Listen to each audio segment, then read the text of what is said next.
And also, I don't want people to think that law enforcement is enough. You have to treat people at home from their beginning. When they are born, you feed them to be moral, and you feed them to be straight, and you feed them to be ethical, and you feed them to be honest, and you feed them to be decent. You feed your children and your family these things just like you feed them breast milk. This is Islam. And also there's a backup, there's a legal system that then backs up the morality in Islam. Because if this thing falls, what will happen is life becomes a jungle. Literally jungle. Yani what does it mean, the jungle? Jungle means where the strong eats the weak. The rich subjugates the poor. Slavery is revived in many different forms. I'm not saying the shackles necessarily with the chains, but it could be the shackles on the mind and the shackles on all kinds of things. Sahih. There's an event, I might have told you that before, but it's okay to tell you. In the jungle,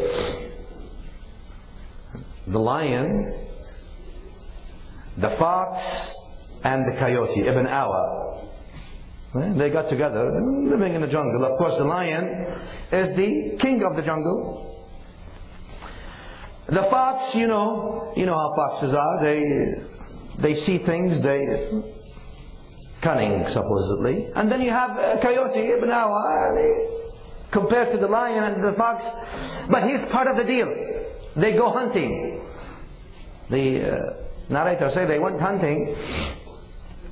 The lion hunted a cow. The fox hunted a sheep, and the coyote hunted a chicken. Everyone gets on his level. At the end of the day, they sat together. All they are in the jungle, sat together. And the lion said, before we start eating, I want suggestions from you. Since I'm the king, you are my people, my subjects, so I'm going to ask you suggestions. So he asked Ibn Awa, he asked the coyote, he says, what do you think, how should we divide the food? I got a cow, and the fox got a sheep, and you got a chicken. How should we divide the food among us? The coyote said, dear king, this is very simple, very easy, it divided itself. You got the cow, you're the king, you take the cow. Cow is the biggest. And then the fox got the chicken, he got the sheep, he takes the sheep, and I take the chicken. The king looked at him, turned his hand with his sharp nails, and he chopped off the head of the coyote. Separated the head from the body. And the head was lying down. He turned to the fox. He says, dear fox, how do you think we should divide this? Yeah, now we have me and you, now we have a cow, we have a sheep, and we have a chicken. How should we divide that? He says, oh king, it solved itself, it's very simple. He says, how come?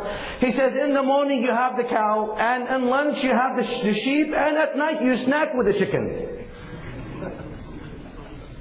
The king says, Ajib, how did you learn this to be so just and so intelligent? This is qisma ajiba, this is amazing understanding. How did you learn to be so just and so intellectually inclined? He says, what taught me is the head of the coyote.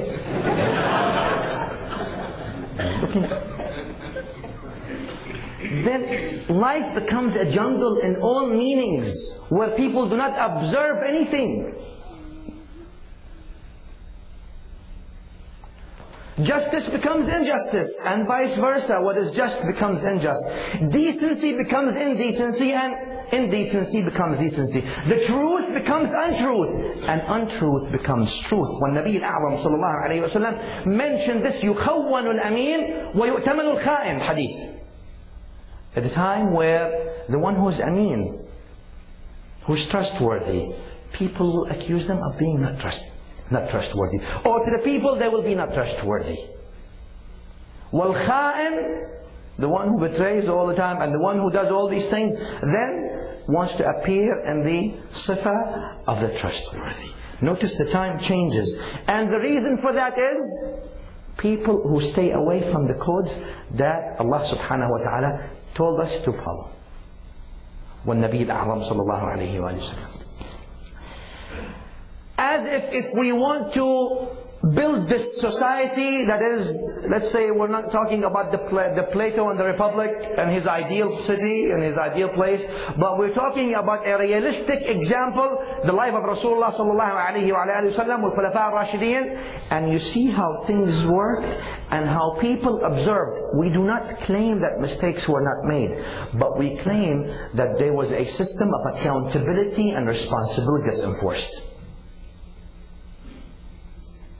إِنَّا لَنَنْصُرُ رُسُلَنَا وَالَّذِينَ آمَنُوا فِي الْحَيَاةِ الدُّنْيَا وَيَوْمَ يَقُومُ الْأَشْهَادِ. The ayah, as if the ayah wants to give consolation to people. إِنَّا لَنَنْصُرُ, we will give victory to our messengers and those who believe.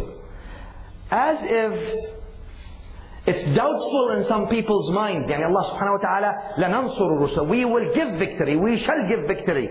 The meaning of the ayah. As if it's doubtful in some people's minds that the messengers of Allah and those who believe will end up being the victors, not the victims. But then this doubt, let's see where does this doubt come from. This doubt comes from what they see with their own lives. What they see with their own eyes. For example, الأنبياء, يعني there's hadith فيه ضعف, لكن لا بأس. يعني from the point of simply going through the number, that the أنبياء are 123,000, 124,000. صحيح?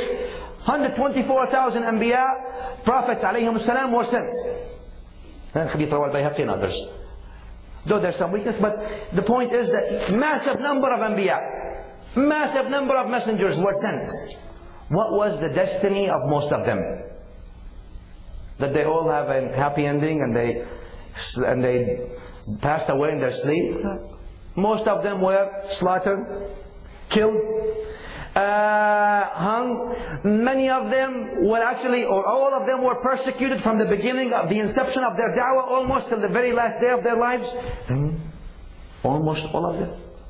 Almost all of them. You look at the seerah of the Anbiya alayhimus salam. Take from all the way from Habil, Qabil, the sons of Nuh alayhi salam, through Idris, through Nuh. Nuh is making the ship and people start making fun of him. You're making the ship now. You've been here, they're making da'wah 900 some years, and all of a sudden now you change your career from a da'i to Allah to a carpenter, shipbuilder. Doesn't make any sense. Sahih? Then they say, if you want to build a ship, why don't you build a ship in the close to the ocean or close to the river? You're building it in the middle. وَذَلِكَ بِأَنَّهُمْ لَا يَفْقَهُونَ قَوْمٌ لَا يَفْقَهُونَ. People that Allah mentions in Surah Al-Ahzab about these people, they don't understand. They don't see what's behind this. They only see where their eyes take them. Isa alayhi salam, from the beginning of his da'wah, as you all know, 30 years. According to most of the narration, and you know, that path of sorrow that people talk about was a daily basis for Isa alayhi salam. Every day. And before him his mother, Maryam bint Imran. Musa alayhi salam, you all know that the torments. Moses, went to Pharaoh in Egypt, all the way to in the desert of Sinai, all the way in Fil Qudus, etc. All these things where he's talking to people, etc., etc., etc. And you see how many things and how many difficulties he had to go through. وختامها النبي الأعظم صلى الله عليه وسلم, from the day he was sent or he announced his message until the day صلى الله عليه وسلم he passed away to the next world, he was being tested with all these things. As if Allah subhanahu wa ta'ala is telling us in this ayah here, إِنَّا لَنَنْصُرُ رُسُلَنَا. Though you may see that Yahya alayhi salam was beheaded and his head was given to a woman from Bani Israel. Umra'a saqita min Bani Israel. They gave the head of a Nabiyullah, Yahya. Nabi, as a gift to a working woman from Bani Israel. Yani walayadhu billah. A woman who does indecencies. This is the kind. But do not have a doubt that إِنَّا لَنَنْصُرُ رُسُلَنَا وَالَّذِينَ آمَنُوا. These people, even though you see the head of Yahya on that tray, but do not think that Yahya was lost or Yahya was a victim. Yahya alayhi salam is in fact a victor.